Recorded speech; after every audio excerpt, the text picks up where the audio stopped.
Salut, c'est Guillaume. Salut, moi c'est Paul. Alors aujourd'hui, on va vous donner quelques conseils pour que votre site internet figure parmi les premiers sur les moteurs de recherche.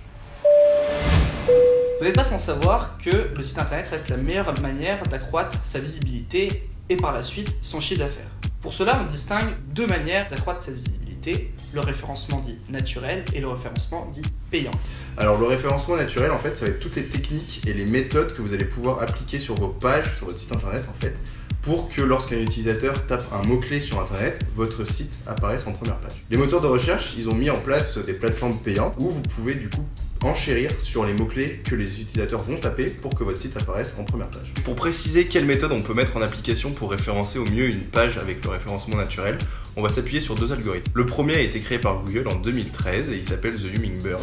Et cet algorithme permet à Google de comprendre le contenu de votre page. Pour cela, il utilise donc les LAC keywords, qui sont en fait des mots-clés qui sont utilisés souvent dans le même contexte qu'un autre mot-clé. Par exemple, on peut prendre le mot cars, qui a donc deux significations différentes en anglais, puisqu'il fait référence soit aux voitures, soit aux dessins animés de Pixar. Et dans le cas d'une page, par exemple, si la vôtre parle de Flash McQueen ou encore de la Racing Cup, si l'utilisateur dans la barre de recherche va marquer des mots-clés en lien avec ça, Google va comprendre qu'il fait donc référence à cette page qui parle du dessin animé et non à celle d'une voiture. Et il va donc afficher en premier la page correspondante. Mais il y a un second algorithme à prendre en compte lorsque vous allez créer votre site internet. En effet, je vais vous parler de RankBrain. RankBrain qui nous a été proposé par Google à partir de 2015 et qui lui se focus sur l'expérience utilisateur. Il va se concentrer sur l'ensemble des éléments visuels de votre page, donc le design, l'ergonomie, l'ensemble des interactions proposées par votre page web.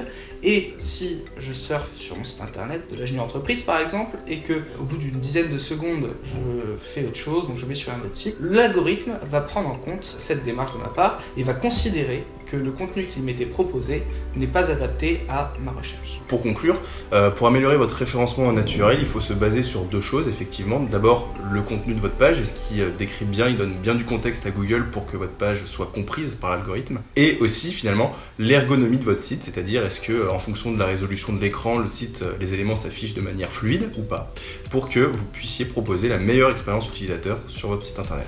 Donc nous venons d'évoquer le référencement dit naturel, nous allons passer au référencement dit payant. Comme le référencement naturel est assez technique, les moteurs de recherche ont proposé une nouvelle solution pour faire de la publicité, c'est-à-dire le référencement payant. Ils proposent donc aux utilisateurs de la plateforme, par exemple Google AdWords qui est la plus connue, de payer pour des mots-clés pour que lorsqu'un utilisateur tape ce mot-clé, arrive en première position l'annonce de votre site internet. Donc finalement, lorsque vous allez construire vos campagnes publicitaires, vous allez devoir vous concentrer essentiellement sur deux choses. Dans un premier temps, les mots-clés que vos clients choisissent ou tapent sur les moteurs de recherche pour vous trouver sur internet. Et ensuite, le montant que vous souhaitez allouer à ces mots-clés. Campagne publicitaire. Ouais.